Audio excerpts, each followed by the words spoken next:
Paper trading చేసినప్పుడేమో 10,000 profits వస్తాయి. అదే real ట్రేడింగ్లోకి వస్తే 3,000 లాస్, 4,000 లాస్, ఈ టైప్లో నడుస్తూ ఉంటుంది.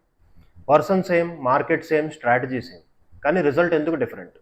ఇది మొత్తం సైకలాజికల్ పాయింట్ చూద్దాం. దీంతో పాటుగా technical analysis, Nifty, bank Nifty, bit coin, ఇంకొన్ని కమోడిటీస్, వీటిని చూద్దాం. మిస్ అవ్వకండి. ఈ పేపర్ ట్రేడింగ్కి రియల్ ట్రేడింగ్కి డిఫరెన్స్ తెలుసుకునే ముందు కొన్ని కన్ఫెస్ చేయాలి మనం, అంటే నమ్మాలి. ఏంటి అంటే పేపర్ ట్రేడింగ్లో ఫస్ట్ మీకు భయం ఉండదు, తర్వాత ఏంటంటే ఫుల్ ఫ్లెడ్జ్డ్ కాన్ఫిడెన్స్లో ఉంటారు. థర్డ్ది ఏంటి అంటే ప్యానిక్ అసలు ఉండదు మీకు, ఎందుకంటే మన రియల్ మనీ యాక్చువల్గా అందులో లేదు. సో నెక్స్ట్ రియల్ ట్రేడింగ్ రాగానే ఏమవుతుందంటే ఫస్ట్ అనేది ఫియర్ ఉంటుంది. ఎప్పుడైతే ట్రేడ్ తీసుకుంటామో మస్ట్ ఫియర్ అనేది మనకు లోపల భయం అవుతుంది. తర్వాత ఏంటంటే మనం తీసుకున్న స్ట్రాటజీ మీద నమ్మకం పోతుంది. ఓకే, ఆ తర్వాత ఏంటంటే ప్యానిక్ క్రియేట్ అవుతుంది, తర్వాత రిగ్రెట్ ఫీల్ అవుతుంది. సో అంటే పేపర్ ట్రేడింగ్ ఎప్పుడైతే తీసుకుంటారో మీరు ఫుల్ ఫ్లెజ్డ్ కాన్ఫిడెన్స్లో ఉంటారు. అదే రియల్ ట్రేడింగ్లో ఎప్పుడైతే ఎంటర్ అయ్యారో వెంటనే మీరు కన్ఫ్యూజన్లో, స్టేట్ ఆఫ్ కన్ఫ్యూజన్లోకి వెళ్ళిపోతారు అనమాట. రియల్ ట్రేడింగ్లో ఏమవుతుంది అంటే ఎప్పుడైతే మనం ఒక స్టాక్ కొన్నామో, మన హార్డ్ అండ్ మనీతో కొన్నామో, ఆ టైంలో ఏముంటుందంటే ఇప్పుడు మనం అనుకున్నది ఏంటి, ప్రాఫిట్ వస్తుందని పెడతాం. అప్ ట్రెండ్ అనుకుందాం, స్టాక్ కొనేశారు, సో అది పైకి వెళ్తుంది అంటే డైరెక్ట్గా పైకి వెళ్ళిపోతుంది కదా. అది ఒకసారి పడుతుంది, మళ్ళీ పైకి వెళ్తుంది, మళ్ళీ పడుతుంది, ఆ టైప్లో జర్నీ అనేది జరుగుతుంది. సో ఎప్పుడైతే జస్ట్ చిన్నది మార్కెట్ రివర్స్ అయిందో ఆ టైంలో ఏంటంటే అనవసరంగా తీసుకున్నానేమో, ఓకే ఇదేంటి రివర్స్ అయిపోతుంది, లాస్ ఎక్కువైపోద్దేమో అనిపిస్తుంది. ఇంకా ఏమనిపిస్తుంది, వెంటనే కట్ చేసేద్దామా, ఇప్పుడే పొజిషన్ నుంచి ఎగ్జిట్ అయిపోదామా అనేసి లాస్ట్ మూమెంట్లో ఏం చేస్తారంటే ఎప్పుడైతే మళ్ళీ ఆ ట్రెండ్ రివర్స్ అయ్యే టైంలో, అంటే మళ్ళీ మీరు అనుకున్న అప్ ట్రెండ్ కొనసాగే టైంలో మీరు ఏం చేస్తారంటే ఆ లాస్ తట్టుకోలేక ఎగ్జిట్ అయిపోతారు. సో ఎందుకంటే ఇది మెయిన్ మన మనీ. ఓకే, ఎప్పుడైతే మన మనీ, మనది అనుకున్న మనీ మార్కెట్లో ఉందో మొత్తం సైకాలజీ మారిపోతే లోపలంతా ఫియర్, గ్రీడ్ అన్నీ వచ్చేస్తాయి.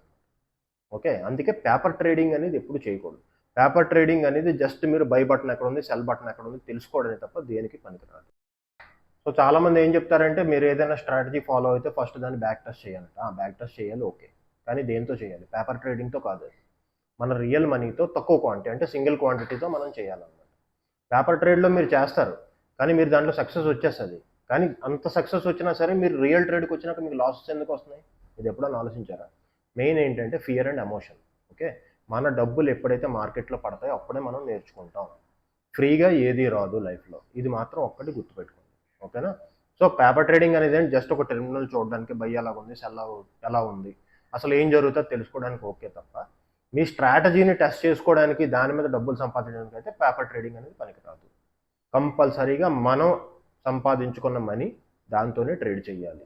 సో ఇనీషియల్ స్టేజ్లో ఎలా చేయాలి అంటే సింగిల్ క్వాంటిటీ, ఫస్ట్ చాలా తక్కువ క్వాంటిటీతో ఏదైతే మీ స్ట్రాటజీ ఉందో దాన్ని టెస్ట్ చేసుకోవాలి మీరు. ఆ తర్వాత క్వాంటిటీ పెంచుకుంటూ వెళ్ళాలన్నమాట ఎప్పుడైతే మీకు నమ్మకం వస్తుంది. ఓకేనా? సో మెయిన్ ఏంటి అంటే స్టాప్ లాస్. ఆ స్టాప్ లాస్ ఎంత ఉందో ముందే క్యాలిక్యులేట్ చేసుకోవాలి. పేపర్ ట్రేడింగ్లో ఇలాంటి ఎమోషన్స్ అయితే మీకు రావు. మీరు మొత్తం అన్ని మర్చిపోతారు. ఒక్కోసారి పేపర్ ట్రేడింగ్లో మీరే చూడండి, తీసుకున్న ట్రేడే మర్చిపోతారు. మీకు గుర్తుండదు. ఒకసారి 2-3 డేస్ తర్వాత చూస్తారు, తీరా నేను ఒక ట్రేడ్ తీసుకున్నాను, సక్సెస్ అయిపోయింది, ఓకే నాకు డబ్బులు వచ్చాయి, దీన్నే నేను రియాలిటీలో పెడతాను అంటారు. సో ఎప్పుడైతే అలా చేశారో వెంటనే మీకు లాసెస్ రావడం స్టార్ట్ అయిపోతాయి అన్నమాట. సో ఏంటి అంటే నేను చెప్పింది మెయిన్ సింగిల్ క్వాంటిటీ, ఒక్కొక్క క్వాంటిటీతో మెయిన్ రియల్ మనీ, ఎవరైనా బిగినర్ అయినా అడ్వాన్స్డ్ అయినా ఓకే ఎవరైనా సరే చెయ్యాల్సింది రియల్ ట్రేడింగ్. ఓకే, సింగిల్గా స్టార్టింగ్ చాలా తక్కువ క్వాంటిటీతో, అంటే మీ ఎమోషన్ ఏదైతే ఉందో దానికి అలవాటు పడాలన్నమాట. ఆ టైప్ ఆఫ్ క్వాంటిటీతో మనం చేయాలి. చేస్తే కంపల్సరీగా సక్సెస్ అనేది వచ్చే ఛాన్స్ ఉంది. సో ఏంటంటే ఈ వాలటైలిటీ ఏదో దానికి మీ మైండ్ అడ్జస్ట్ అయిపోద్ది అనమాట. ఓకే, సో వీడియో నచ్చింది అనుకుంటున్నాను. ఇప్పుడు ఏం చేద్దాం అంటే చార్ట్స్ చూద్దాం ఒకసారి. చార్ట్స్ అనాలిసిస్ మిస్ అవ్వకండి. ఓకేనా? మొత్తం అని చూద్దాం. ఓకే, ఇప్పుడు నిఫ్టీ డైలీ చార్ట్లోకి వచ్చాం. ఈ ఏరియాలో ఇక్కడ కదా మనం మాట్లాడుకున్నాం. సో ఇదేంటంటే కొంచెం ట్రెండ్ అనేది కింద కన్ఫర్మ్ అయినట్టే అనిపిస్తుంది. సో ఈ ఏరియాలో ఏంటి కొంచెం కన్సోలిడేషన్ చేసే ఛాన్స్ ఉంది. మార్కెట్ ఇంకా క్లోజ్ అవ్వలేదు, ఇంకా 12 o'clock అవుతుంది అనమాట. సో నెక్స్ట్ మూవ్ ఏంటంటే ఈ కిందకి అనమాట. ఒకసారి ఇది ఏం జరుగుతుందో చూద్దాం. ఓకేనా? దీన్ని మనం ఇందులో చూద్దాం ఒకసారి. జస్ట్ 5 minutesకి వెళ్ళి చూద్దాం. 5 minutes చార్ట్లో ఈ ఏరియా ఇక్కడ కనబడుతుంది కదా, ఇది. సో ఇక్కడికి వెళ్ళినా సరే ఈ ఏరియా దాకా ఒక బౌన్స్ అనేది వచ్చే ఛాన్స్ ఉంది. అది కామన్ యాక్చువల్లీ, కామన్ బౌన్స్. కానీ ట్రెండ్ ఏంటంటే అది కిందకే చూపిస్తుంది అనమాట. సో మార్కెట్ ఇంకా క్లోజ్ అవ్వలేదు, జస్ట్ ముందే చేస్తున్నాం. చూద్దాం క్లోజింగ్ టైంకి ఎలా ఉంటుందో చూద్దాం. కానీ మాక్సిమం ఏం కనబడుతుంది అంటే ట్రెండ్ అనేది కిందకి కన్ఫర్మ్ అయిపోయినట్టే కనబడుతుంది అండి. ఓకేనా? సో ఇది ఏదైతే వచ్చిందో ఇది ఒక బౌన్స్ కింద ప్రూవ్ అయింది. ఆ తర్వాత కిందకి ఇంకొక లెగ్ కిందకు ఉందన్నమాట ఈ ఏరియా. సో దీని టార్గెట్స్ ఏంటి అంటే ఫస్ట్ మెయిన్ ఏది ఉంది ఈ ఏరియా, 23,800 ఉంది కదా, ఇది కూడా కొంచెం కన్ఫర్మ్ అవును అంటే దీనికన్నా కిందకి సార్ వస్తే మనకి నెక్స్ట్ టార్గెట్ ఏంటి అది ఈజీగా తెలిసిపోద్ది. ఓకేనా. బ్యాంక్ నిఫ్టీ చూద్దాం ఇప్పుడు.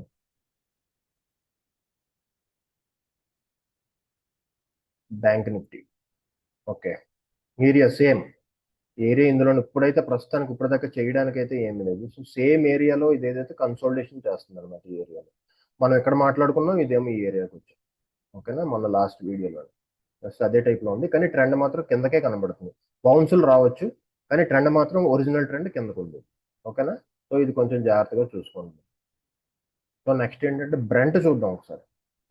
బ్రెంట్ క్రూడ్ ఆయిల్ ఒకసారి చూద్దాం. ఓకేనా, ఇది ఒక్కసారి వీక్లీలో పెడతాం చూడండి. బ్రెంట్ ఏదైతే ఉందో ఈ ఏరియాలో, సో ఇక్కడ ఉంది కదా, ఈ కన్సోలిడేషన్ అంతా చూసి న్యూస్ వదిలేయండి. ఓకేనా, న్యూస్ అనేది సపోర్టింగ్ ఇది, కానీ చార్ట్ బట్టి ఏం చెప్తుందంటే ఇది మరీ అంత ఈజీగా కిందకు వచ్చేటట్టు అయితే కనబడలేదు. సార్ చూద్దాం, వార్ అనేది ఆగిపోవాలి, ఆగిపోవాలనే మనం కోరుకుందాం. ఓకేనా, ఒక్కసారి వార్ అనేది ఇప్పటికిప్పుడు ఆగిపోయినా సరే సప్లై డిస్రప్షన్ ఏదైతే ఉందో చాలా ఎక్కువ ఉందాం. ఓకేనా, అది చెప్పడం ఏంటంటే అందరూ మినిమమ్ 4-5 మంత్స్ అయినా సరే కంప్లీట్గా రీస్టోర్ చేయలేరు అంటున్నారు క్రూడ్ని. ఏం జరుగుతుందో చూద్దాం. దీన్ని బట్టి చూస్తే ఆయిల్ ప్రైస్ అని కొంచెం పైకి ఉండాలి అనిపిస్తుంది అనమాట. ఓకేనా, next silver. Okay, silver same area, ఇది ఒక బౌన్స్ మళ్ళీ రిటర్న్ వచ్చే ఛాన్స్ చాలా ఎక్కువ ఉంది. ఓకేనా, ఈ ఏరియాకి మళ్ళీ రావాలి. ఓకే, చూద్దాం సిల్వర్ సంగతి ఏంటంటే. సో ఇది అయిపోయింది. ఇప్పుడు ఏంటంటే ఒక్కసారి నిఫ్టీ ఐటీ సెక్టర్ చూద్దామా. నిఫ్టీ ఐటీ, నిఫ్టీ ఐటీ నేను వీక్లీలో చూపిస్తున్నాను మీకు. ఇది ఏదైతే ఉందో, సో మీరు చాలా మంది అడిగారు, కొంతమంది ఫోన్ కూడా చేశారు. సో ఇది ఏంటి అంటే నేను చెప్పేది ఇది మీకు. సో ఏంటంటే వాల్యుయేషన్స్ తక్కువ కనబడుతున్నాయి, స్టాక్స్ మంచివి కొనేద్దామని అనుకుంటున్నారు. సో అది మీ ఇష్టం, దాని గురించి నేనైతే ఏం చెప్పలేను. కానీ ఇది మీకు బుల్ ట్రెండ్కి రావాలి అంటే ఇది అర్జెంటుగా ఈ లెవెల్కి వెళ్ళిపోవాలి. 33,000 ఏదైతే ఉందో, 33,000, ఈ 4,000 ఉంది కదా ఈ ఏరియా, ఈ మాత్రం ఏరియా, ఈ ఏరియా ఏదైతే ఉందో దీనికన్నా పైకి వెళ్ళి సస్టైన్ అవ్వాలి. First of all weekly time ఫ్రేమ్లో చెప్తున్నాను, దీనికన్నా పైకి వెళ్ళి సస్టైన్ అవ్వాలి.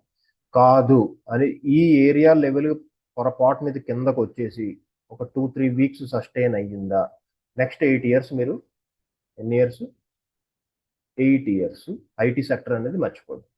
ఓకేనా, అందులో ఏ రిటర్న్స్ రావు. ఓకేనా, ఇది ఈ అనాలిసిస్ ఇప్పుడు ఉన్న చార్ట్ మీద కనబడుతుంది. ఎప్పుడైతే చార్ట్ మారుతుందో, ఓకేనా, చార్ట్ మారితే మనం మారిపోతాం. ఓకేనా, అది టెక్నికల్ అనాలిసిస్. ఓకే, వీడియో అర్థమైంది అనుకుంటున్నాను.